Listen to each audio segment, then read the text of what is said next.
Pronto. Então, gente, boa noite. Hoje na aula de hoje a gente vai dar. Hoje na aula de hoje é bom.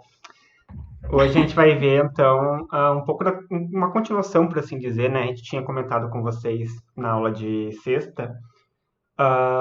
Quando a gente viu, né, o Iluminismo na sexta-feira, a gente falou do Montesquieu, um dos pensadores mais conhecidos, né, desse período chamado de século das luzes, né, do século XVIII. E o Montesquieu, então, a gente tinha visto que foi ele o autor, né, da teoria dos três poderes, né, onde existiriam três linhas, por assim dizer, que seriam responsáveis por gerir, né, o Estado. Então, a gente vai ver um pouquinho desses três, que são esses três poderes hoje. Acredito que a gente vai terminar no máximo um poder só, a gente vai conseguir ver. A gente vai ver o restante daí na sexta-feira. Também veremos essa aula sobre a Constituição, né, que a gente também viu na aula de Iluminismo, que é a junção, né, das leis, né, para poder se governar, para poder se viver num Estado, né, também. E também vamos falar como que os três poderes, a Constituição, conversam com o atual momento do Brasil, né? Ano passado a gente deu essa aula conversando com as coisas que aconteceram durante o mês de junho, se eu não me engano, no ano passado. Eram coisas que aconteceram lá e agora a gente vai tentar ver um pouquinho das coisas que aconteceram no ano passado, mas também as coisas que estão acontecendo no atual momento, para vocês verem como essa teoria, como os três poderes, né, são expostos, são conversados, enfim, são mostrados pela mídia, pelo jornal, pela televisão, e como eles estão se articulando hoje, né, no atual momento do Brasil, né, como o poder legislativo, executivo e judiciário está conversando, está fazendo o seu trabalho ou não fazendo o seu trabalho nos dias de hoje. Então, no próximo slide, né, é mais uma... Deixa eu falar uma coisinha Pode rapidinho. falar. Vocês vão perceber que essa aula ela é bem diferentona assim, para os padrões da aula de história. E ela acaba sendo um desdobramento de um trabalho que eu e o Bruno fizemos para uma cadeira da faculdade. E ela é mais uma desculpa para a gente falar desse tema do que ir fazendo um gancho com a história do que outra coisa, assim. Talvez tenham coisas que a gente vai falar aqui que sejam muito óbvias para vocês, mas talvez tenham coisas que não. Sim, tá gravando, Eduardo. Tá gravando. Então, se for muito óbvio, vocês não deem bola, tá? Mas se não for, aproveitem. Muitas das coisas que a gente vai falar aqui, talvez sejam mais no sentido de pensar vocês enquanto cidadãos do que vestibulandos, tá? Mas também no sentido de pensar quando vocês forem sentar para fazer a redação e quando vocês tiverem que propor alguma alteração, uma proposta de intervenção, né, para o problema que tiver colocado ali no Enem, vocês vão entender como o Estado se organiza. Isso já conta muitos pontos, então vocês não vão chegar lá e falar que o presidente vai criar uma lei, porque vocês vão saber que não é o presidente que cria leis, né? Então, só para justificar um pouco essa aula, precisava falar isso. Mas vamos lá. Sim, mas eu ainda acho que é bastante conteúdo histórico porque a gente está vendo um pensamento de um período que a gente está estudando na história, né, que é o Iluminismo. A gente está vendo mais aprofundado. A gente podia estar vendo talvez o Voltaire, o Rousseau com o contrato social, né? Aí podemos, não é, nada nos impede. Se houver demanda por parte de vocês, a gente faz, não tem problema. Não, inclusive a gente só está trazendo essa aula de novo, porque ano passado os alunos gostaram muito. E as coisas que estavam acontecendo no ano passado de problemas nesse sentido para a gente entender o Brasil hoje continuam acontecendo. Então ela continua super atual e super importante. Mas vamos lá, que Exatamente. tem muita coisa. Exatamente. Então, aqui nesse slide a gente vê um pouquinho, né, do que a gente também já viu na sexta-feira. A gente vê, então, que o Montesquieu escreveu esse livro, né, O Espírito das Leis, publicado pela primeira vez em 1748, né, há bastante tempinho. E a partir desse livro, né, ele formulou, então, a separação e a distinção no que ele chama dos três poderes que devem governar um Estado, né, que deve governar um Estado, e a gente está falando aqui de um Estado do modelo novo, né, a gente não está mais falando do Estado do antigo regime. A gente está falando agora dos estados burgueses, né, estados liberais, que surgem a partir das revoluções, né, tanto da Revolução Inglesa lá, que a gente viu também semana passada, a partir também da Revolução Francesa, que ocorre depois ainda, né, do Espírito das Leis, né, esse livro foi publicado em 748. A Revolução Francesa é 789. Então, é quase 50 anos, por assim dizer, mais ou menos, de da publicação do Espírito das Leis com 40 ou 50 anos, não sei, não me perdi nas contas. Enfim, também como a gente viu, né, ele então cria aqui os três poderes, um deles vai ser o executivo, né, que vai ser responsável por declarar guerra ou paz, né, e aqui a gente está falando principalmente nesse momento onde ele escreveu, onde as guerras eram muito mais comuns, né, que hoje existe ainda bastante guerra, mas enfim, é outra discussão. Outras questões, responsabilidades do executivo é o envio de embaixadores, né, de pessoas responsáveis, pessoas que vão representar a nação em outros lugares, em outras nações, né? E também acredito que seja a tarefa principal do Poder Executivo, que é estabelecer a segurança de todos os cidadãos e todas as cidadãs, né? De garantir essas seguranças, garantir os direitos, garantir, né, que a lei seja aplicada, que a lei criada, então, pelo Legislativo, né, nosso segundo Poder Executivo. Segundo, mas não existe ordem de hierarquia, né? Podemos pensar eles como um triângulo, né, onde cada um depende do outro. Isso a gente vai ver mais adiante. O Legislativo, então, tem como suas principais tarefas, né, produzir, corrigir e revogar as leis, né? Então, a partir esse grupo de pessoas que vão pensar em quais leis devem existir, quais leis que já não fazem mais sentido existir, né? Por conta, né? A sociedade vai evoluindo, enfim. E o terceiro poder, então, é o judiciário, né? Que vai ser quem, então, vai cuidar de como essas leis vão ser, de certa forma, vai se cumprir o que dizia. Por exemplo, se for leis que vão falar de crimes, eles vão punir os crimes. Se for leis que vão precisar falar de levar as pessoas a julgamentos, enfim, vão ser o judiciário que vai cuidar dessa instância mais jurídica, né, de como que os casos que estão em desacordo, né, sejam entre cidadãos, sejam entre cidadão e Estado que está em desacordo com alguma coisa, vai ser o judiciário que vai dizer que lado que merece ou uma indenização, ou merece alguma coisa, ou não, ou merece ser punido, né? Enfim, merece uma punição. E aqui, né, que é sempre importante lembrar, e principalmente nos dias atuais, que os três poderes devem se autorregular, né? Que é isso que leva a essa frase, né, que o Montesquieu diz no próprio livro Espírito das Leis, de que todo homem que tem o poder é tentado a abusar dele, né? De maneira que é preciso que, pela disposição das coisas, né, de que como as coisas estão expostas, o poder freia o poder. A partir, então, dessa questão, por isso que não existe hierarquia entre os poderes. Um poder depende do outro poder para sobreviver, para fazer o seu trabalho, e nenhum poder tem mais poder que o outro. Nenhum poder pode fechar, tecnicamente, né, um outro poder, a casa onde esse poder gere. Por exemplo, pela lei, o presidente não pode, né, e no passado algumas constituições não haviam essas leis, outras haviam, enfim.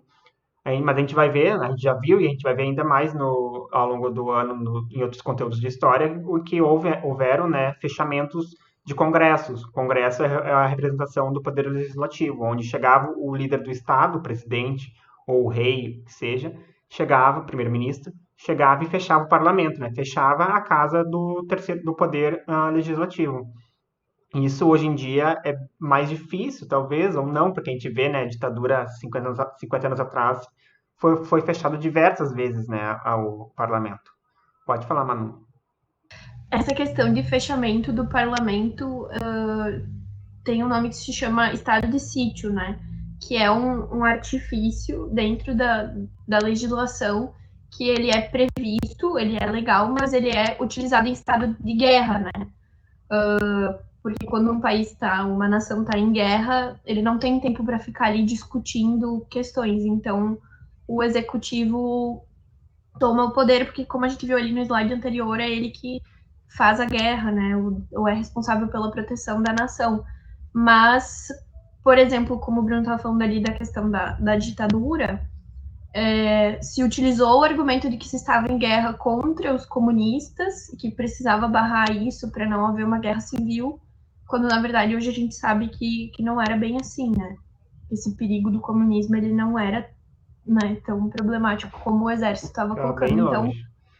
estava bem longe disso. Tava do outro lado do mundo. Exatamente.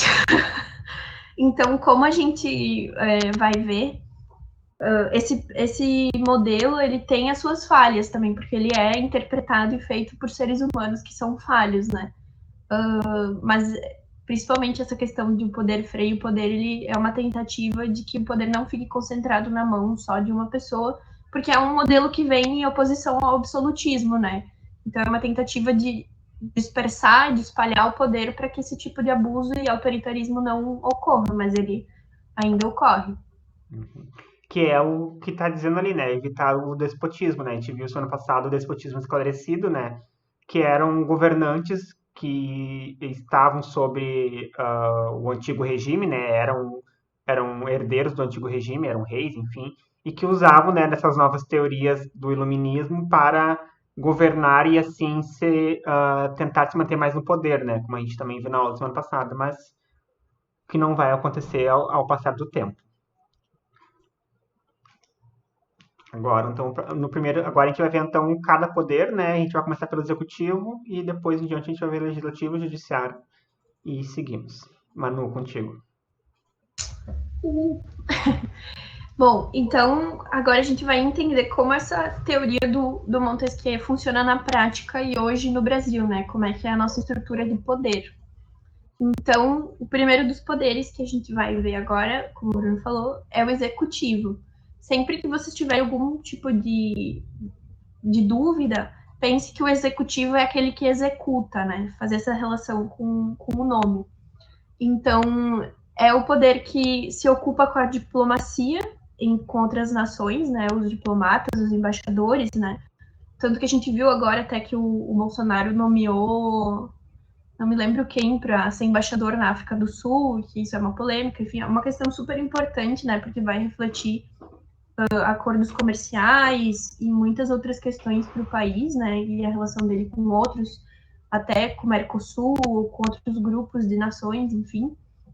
Estabelece a segurança civil e previne invasões, que era o que a gente estava falando ali sobre o estado de sítio, guerra, o exército, tudo isso é subordinado ao presidente.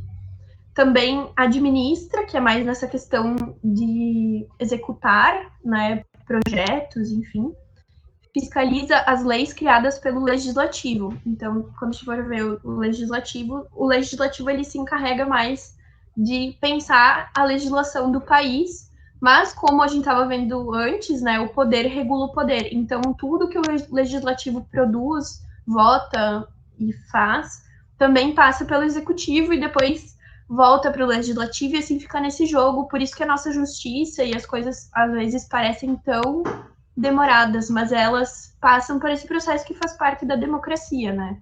Se fosse só o legislativo legislando, o executivo executando, sem ter esse balanço, seria muito pior do que já é hoje, né? Mas isso também suscita essas relações políticas que a gente tem hoje, que também não são das mais saudáveis, né? De troca de favores e muitas outras coisas, mas que a gente pode falar depois. Enfim. Então, quais são os cargos que representam o executivo?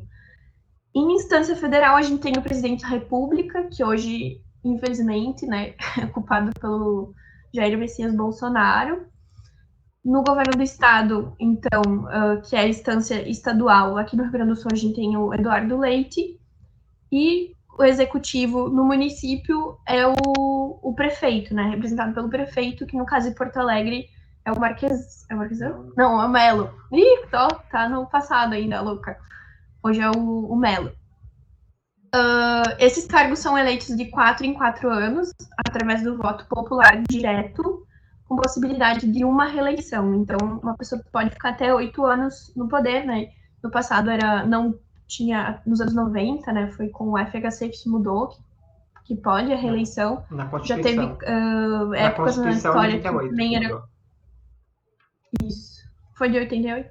Não, foi no. Acho que foi com o FHC que teve até uma campanha. Dá uma pesquisada aí, Vou Bruno. ver. Mas acho que foi com o FHC. E teve em outros momentos que o mandato era de 5 anos, mas hoje é de 4 em 4 anos, como vocês, imagino que vocês saibam, né? Então, o governador e presidente elege junto, e quando tem eleição municipal é separado. Então, a cada 2 anos a gente tem eleição no Brasil, nos estados, nos municípios, enfim. Pode passar, Bruno. Bom, o executivo também é responsável por comandar as Forças Armadas, que a gente já falou, e é ele que indica o Procurador-Geral da República, que é como se fosse um advogado do Estado, é uma figura bem importante que vocês vão discutir com o Bruno na próxima aula, que tem a ver com a CPI da Covid, né? É a pessoa que seria responsável por investigar, inclusive, o presidente e os ministros do Supremo Tribunal Federal, né? Que é a instância máxima dentro do Poder Judiciário. E esse cargo do Procurador-Geral da República é bem importante a gente pensar. Eu acho que isso é uma coisa que não tem muita gente que sabe, né? Que é o presidente que indica esse cargo. E a gente pensar que a única pessoa que pode investigar e punir o presidente, de certa forma, é o Procurador-Geral da República, sendo que ele é indicado pelo próprio presidente. Então tem um conflito de interesses aí, né, pessoal? Tem que pensar nisso. O Senado também pode revogar essas indicações, né, tentando regular esses poderes, né, inclusive do procurador, como eu estava falando, né, que tem um conflito de interesse, mas muitas vezes esses interesses são comprados, enfim, tem muita coisa que acontece. Mas no papel tudo é lindo, né, gente? Bruno, pode passar, por favor. Uhum. Se vocês tiverem alguma dúvida, né, podem mandar no chat, abrir o microfone. Bom, aqui a gente trouxe umas fotos para a gente ver quais são os prédios que representam, né, o poder executivo. Então tem a prefeitura de Porto Alegre, que fica ali do lado do mercado público. Até esse é o prédio antigo da prefeitura, acho que hoje ela funciona num prédio atrás, né? Tem, ou funciona nos dois. Do lado ali tem o Palácio do Piratini, que é a sede do governo do estado, né? Onde o Eduardo Leite mora, ali na Praça da Matriz. E o Palácio do Planalto, o Palácio da Alvorada, que é a casa do presidente do Brasil, que fica lá em Brasília. E é a representação, então, física do poder executivo, são esses 3 prédios, né, onde moram os representantes do executivo a nível municipal, estadual e federal. Dentro da estrutura do executivo, a gente tem ainda os ministérios e as secretarias, que funcionam como braços. E os ministérios e as secretarias, eles funcionam mais no sentido da execução, que eu estava falando, né, que o executivo executa projetos, enfim. Os ministérios são órgãos do Poder Executivo Federal, enquanto as secretarias são órgãos do Poder Executivo Estadual e Municipal, né? Então, a gente tem o Ministério da Saúde e a Secretaria da Saúde, Ministério da Educação, Secretaria da Educação. E todos eles são subordinados ao presidente, governador ou prefeito enfim, das suas instâncias. Cada ministério é responsável por uma área específica e é liderado por um ministro ou ministro-chefe. Bom, como eu falei, então tem as pastas, né, que são temáticas. Hoje em dia é muito comum que quando um presidente, um governador, um prefeito assuma, ele mude essas pastas. Antigamente esses ministérios e secretarias não mudavam tanto, hoje em dia muda muito o tempo todo. Então tem as mais comuns, né, da agricultura, da saúde, da educação, do meio ambiente, enfim. E cada uma delas trata com seus temas específicos. Esses ministérios e secretarias são encarregados de estabelecer estratégias, diretrizes e prioridades na aplicação dos recursos públicos. Então, é nesse sentido de executar. Então, por exemplo, tem o Plano Nacional de Educação, né? Então, isso é responsabilidade do MEC, que passa para as secretarias de Estado, que passa para as secretarias de município, e cada uma vai aplicando na sua instância, nas escolas, enfim, né, dentro dessa lógica da educação, por exemplo. E é isso. E aí aqui tem as fotos também do CAF, né, o Centro Administrativo Fernando Ferrari, que todo mundo conhece como o prédio do skate, ou da pista de skate, sei lá, Porto Alegre, né? É um prédio do Executivo Estadual. Ali funcionam várias secretarias do Estado. Tem, por exemplo, o que tem ali, Bruno? Me ajuda. Acho que tem a de Secretaria da Direitos Humanos. Saúde, Direitos Humanos Isso, também. A da Educação, Secretaria de Educação é do lado, é o prédio do lado, onde tem, Eduardo. onde é um prédio enorme, assim. Exatamente. Mas a Secretaria de Planejamento também é lá, Secretaria de Governo. São secretarias bem administrativas, por assim dizer, que ficam ali. Eu sei que a de Uhum. comunicação em si não fica ali. Tem uma parte ali e tem uma outra parte no centro também. Que uma colega minha, uma amiga minha trabalha, né? Ali que encontraram aquela icônica entrevista da mulher que roubou o celular, lembra? No centro de Porto Alegre, que fizeram uma matéria no Fantástico sobre roubo de celular em Porto Alegre, e era uma funcionária Não do CAF, lembro. e Não eles lembro. botaram um rastreador no celular e fizeram flagrante bem no prédio. Que horror. Ah. Mas, enfim, é um prédio da Secretaria do Executivo do Estado, né? Ali funciona muitas coisas. Inclusive, essa região ali também tem o DAER, né? Que é das rodovias. Tem outros órgãos que são do Executivo do Estado que funcionam ali nessa região, que são bem importantes. Às vezes a Sim. gente olha para esse prédio e nem imagina o que tem ali dentro, né? Então, foi nesse intuito que a gente trouxe as fotos para vocês saberem também. Vocês estão vendo na foto de baixo, na esplanada dos ministérios, cada prédiozinho deveria representar um O ministério. Ministério. Tem quantos, mais ou menos? Mais de 10. Mais de 10 prédios enormes, né? Aqui na fotinha tá pequeno, mas são enormes. Maiores que o CAF, inclusive, eu acho.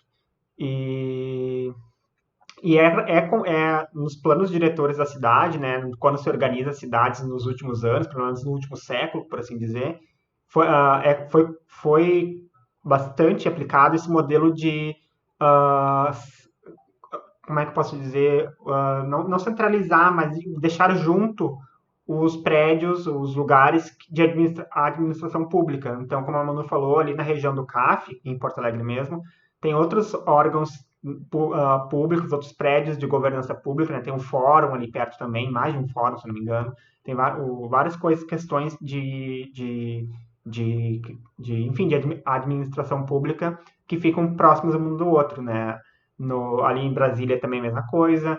Se eu não me engano, tem em Belo Horizonte também, eles, recente até, tipo, nos últimos 10, 11 anos, que levaram todos os prédios que ficavam no centro de Belo Horizonte para um lugar mais afastado, mas é tipo uma cidade nova praticamente que eles montaram. Se não me engano, é do Oscar Niemeyer. É, Bruno? A cidade administrativa de Belo Horizonte. Meu namorado tá aqui, eu perguntei. Acho que é do Niemeyer, né? Sim, É muito bom. isso auxilia, né? Porque deixa as coisas mais centralizadas, né? Deixa as coisas mais fáceis de conversarem entre si, né? Quando as coisas ficam muito separadas, muito longe, fica difícil, né, de administrar. Ainda mais antigamente, quando não existia internet, né? Era tudo no máximo por telefone. Só quem trabalha para a repartição pública sabe. Sim. E, inclusive é necessário, né? Imagina se não houvesse as pessoas que trabalhassem nas coisas públicas. Imagina como ia ser. Enfim. Agora é o Uh, legislativo. Só queria comentar uma coisa, acho que depois a gente vai falar um pouquinho mais sobre Brasília. Depois vocês vão ver, né, quando chegar lá no JK, vocês vão ver um pouquinho mais sobre Brasília. Mas Brasília é uma cidade que foi pensada para ser, né, a sede, a capital do Brasil. É um projeto do Oscar Niemeyer. E ela foi toda pensada em cima desse modelo dos três poderes, né? Então ali tem a esplanada dos ministérios com os ministérios, fica ali tudo junto, como o Bruno estava falando, e lá na frente aí a gente tem a sede do poder legislativo que a gente vai ver agora, mas é bem interessante pensar que um arquiteto organizou a cidade pensando nesse modelo dos três poderes, como vocês estão comentando aí, facilita muito, mas também tu coloca, né, no espaço público, no espaço urbano, essa divisão, Sim, materializa, né, essa divisão.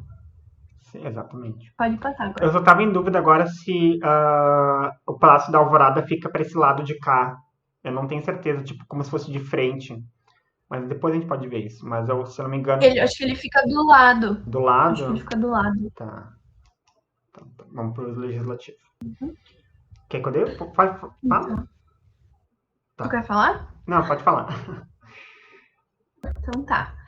O legislativo, como a gente estava falando, então, o executivo executa, o legislativo legisla, no sentido de legislação de leis, né? Para fazer esse conceito para vocês lembrarem. Então, produz, corrige e revoga leis por tempo limitado ou ilimitado. É o poder que é responsável por fiscalizar o poder executivo e é responsável por iniciar um processo de impeachment. Por que é o legislativo que é responsável pelo processo de impeachment, né? Que pode abrir um processo de impeachment contra um presidente, um governador ou um prefeito?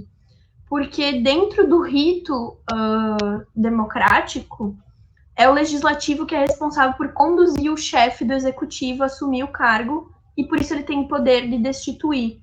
Então, quando tem lá em 1º de janeiro todo o processo de assumir os cargos, enfim, né, de assumir o poder, primeiro se faz o rito na Assembleia Legislativa, né, ou no Congresso, em que se elege, por exemplo, a figura do presidente da Assembleia, e é ele que vai conduzir o presidente, no caso do poder executivo a nível federal, né? Porque o legislativo ele representa o conjunto de cidadãos, né? Então ele que vai lá levar o presidente para assumir o poder, né? Então é por isso que ele representa o conjunto dos cidadãos, o legislativo. Bom, e aí dentro do legislativo a gente tem os cargos que são os senadores, senadoras, deputados estaduais e federais, deputadas estaduais e federais, vereadores ou vereadoras nos municípios, né? O presidente da Câmara dos Deputados. Exatamente. Ele é o terceiro na linha de sucessão, né? Depois vem o Senado, se eu não me engano. Mas acho que os deputados vêm antes do Senado. Isso. Os deputados vêm antes do Senado. Exatamente. O presidente da Assembleia assume, caso o presidente... Daí, se os 4 morrerem, eu acho que tem a questão do judiciário, daí eu acho que pode... Tem alguma coisa assim. E como... Olha... Eu não sei. Que é muito inédito, né? Uma coisa dessas. Mas a gente pode pesquisar. O parlamento deveria daí pedir eleição. A pessoa nova que vai assumir... Tu tá dando ideia. Não, mas a pessoa nova que assumir, ela pode convocar eleições novas. Ou não pode, ela pode simplesmente terminar o mandato que tinha sido eleito, né? Digamos, morreu no meio do mandato, tem 2 anos ainda de mandato. Então, o presidente da Câmara dos Deputados pode continuar ou não na presidência. Se ele continuar, daqui a 2 anos vai ter eleição de novo e se escolhe o novo presidente. Eu acho que tem uma questão de tempo ali, exatamente. Tipo, quando que aconteceu esse... Mas a gente pode pesquisar melhor e trazer para vocês depois. Mas, inclusive, quando houve o golpe de 64, né, quando o Jango saiu do poder, né, ele mesmo disse que... Foi retirado. Não, mas como é que se diz? Porque ele retirou-se. Ele retirou-se... Não, esqueci da palavra agora, mas enfim, quando ele retirou-se, por alguns dias, acho menos de 10 dias, ficou o presidente da Câmara dos Deputados como presidente do Brasil e logo em seguida assumiu, então, um general do Exército, né? Foi quando de fato, o golpe se concretizou. O regime militar se concretizou, na verdade.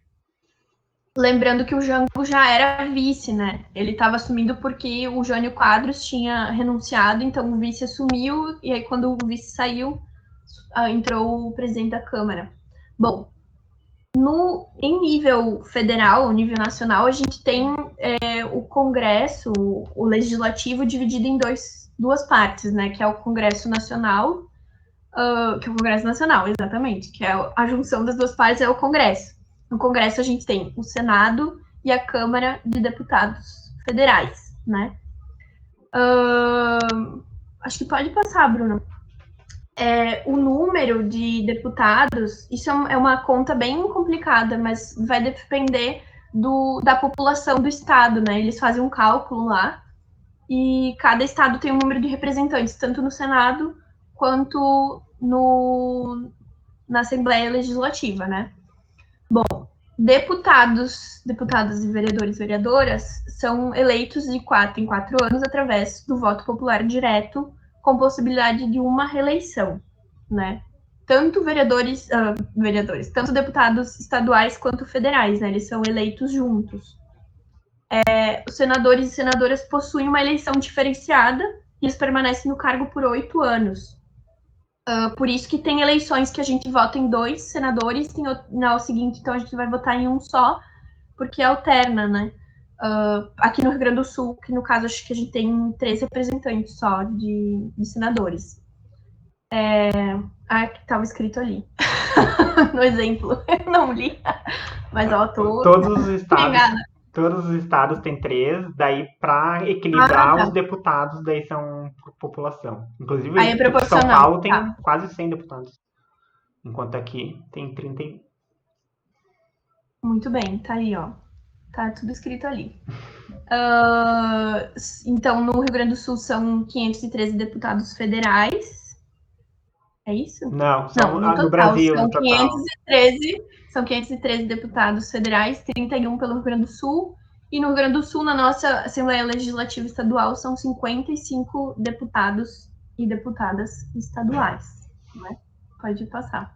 Ai, gente, não é confuso esse treino. E aí aqui a foto, né, da sede dos espaços do Legislativo. Em Porto Alegre, a Câmara Municipal de Vereadores, né? Não sei se vocês sabem onde fica, ela fica ali perto da Orla. Atrás do CAF, podemos dizer também. Ali na região do CAF, um pouquinho mais perto da Orla. É um lugar bem escondido, eu demorei um tempão pra cheio de árvore, o que é bom, pelo menos, né? Cheio de árvore, pelo menos.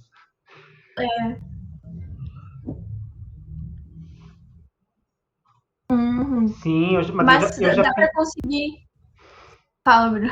Eu já pedi 2 vezes para o senador Paim, eles me responderam que enviaria, eu estou até hoje esperando. E, inclusive, até pensei com a Manu no passado da gente pedir para vocês, porque é um direito de todo cidadão possuir a Constituição. Ela tem disponível online, né, claro.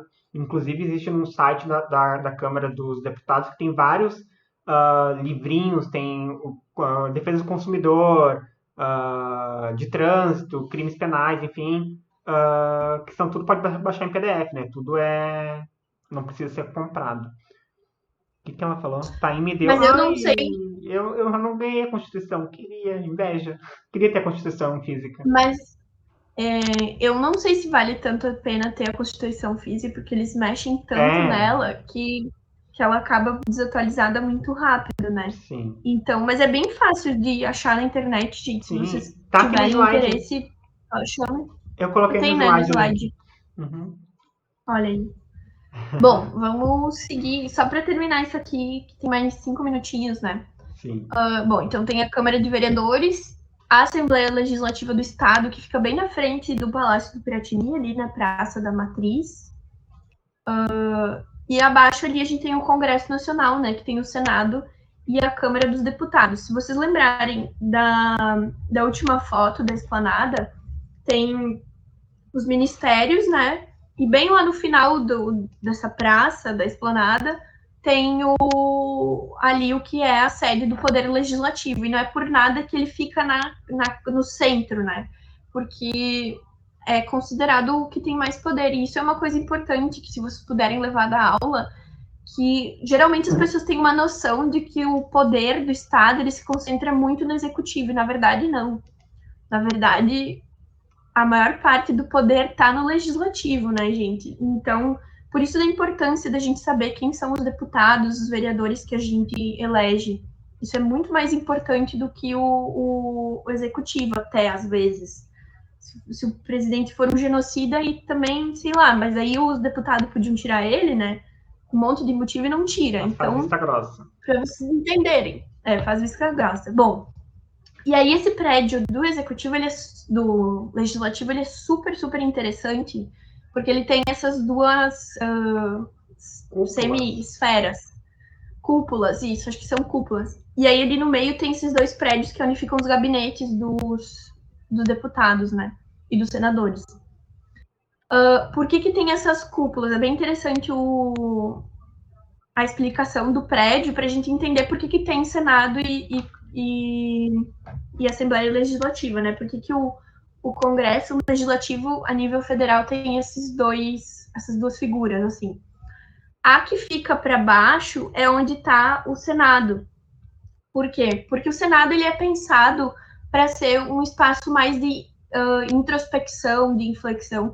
Tanto que para ser senador, tu precisa ter mais de 35 anos. Então, são pessoas mais velhas, têm esse perfil mais moderado, digamos assim. Enquanto a Assembleia Legislativa, ela tá virada para cima, né? Porque geralmente são pessoas mais jovens e elas têm que estar mais atentas para o que o povo está falando, é para ter uma ligação maior com a população. Essa é a explicação das cúpulas viradas. Então, lembre que quando tem a cúpula virada para cima é dos deputados e a cúpula virada para baixo é dos senadores, pensando nessa lógica, né? E tudo que é votado pelos deputados tem que passar pelos senadores. É como se eles dessem um aval, assim, como se eles freassem os jovens e os seus ímpetos. É uma noção assim meio, né? Arcaica. Mas enfim, é meio arcaica, mas é essa lógica, é uma lógica bem ultrapassada, assim, sei lá. Percebem também mas que... eu sou jovem, né? Então. Percebem também que é menor, né? A dos senadores é um pouco menor, um pouco não, razoavelmente menor do que as dos deputados, porque existem mais deputados, né, que senadores, né? Por também o motivo de tamanho também tem a ver com o número de representantes.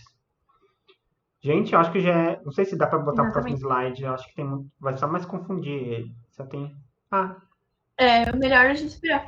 E até essa questão de número, né? Porque os deputados, eles, a princípio, é para eles representarem mais pessoas. Depois tem uns slides mais para frente que vocês vão ver a representatividade. Mas a ideia é que a Câmara dos Deputados fosse plural e representasse todas as ideias que tem na sociedade, né? Por isso que até que tem mais do que senadores, né? Mas tudo isso é muito complicado. Se há a representação, né, de toda a sociedade ali mesmo, aqui dentro mesmo. Na próxima aula a gente vai discutir com vocês, nos próximos slides também, como é que esse congresso, ele se as pessoas que estão ali dentro, se essas 513 pessoas que estão representando os 220 milhões de brasileiros, não sei se é 220, acho que é por aí. Se esses 513, eles de fato representam a população em diversos aspectos, né? Seja de idade, como a Manu estava falando, seja de gênero, né? Seja de raça e cor, seja de gênero e sexualidade. Escolaridade. Ideologia, posses, né? Porque vocês lembram, alguém perguntou semana passada como é que eram eleitos os ministros lá do parlamento britânico lá, quando houve as revoluções lá gloriosas, né? E a gente falou, né, que era pelo quem tinha mais posses, acabava sendo, não era nem eleito, era se candidato, quem tinha mais posses, por ter posses, tinha poder e chegava lá e dizia, olha, eu quero representar isso aqui assado, porque ele tinha poder para isso. A partir do Montesquieu e seus três poderes, né, ele não existe mais isso de quem tem mais, quem tem menos. A princípio, mas na prática não é bem assim. Na prática, Gente, mas é isso então, 19h10. Muito obrigado pela atenção de vocês. Sexta-feira, então, a gente continua terminando o legislativo, vendo o judiciário, vendo a Constituição e conversando mais um pouco sobre eles. Tá bom? Beijo, gente. Boa noite. Espero que vocês tenham gostado. Boa noite. Boa aula. Boa aula de português.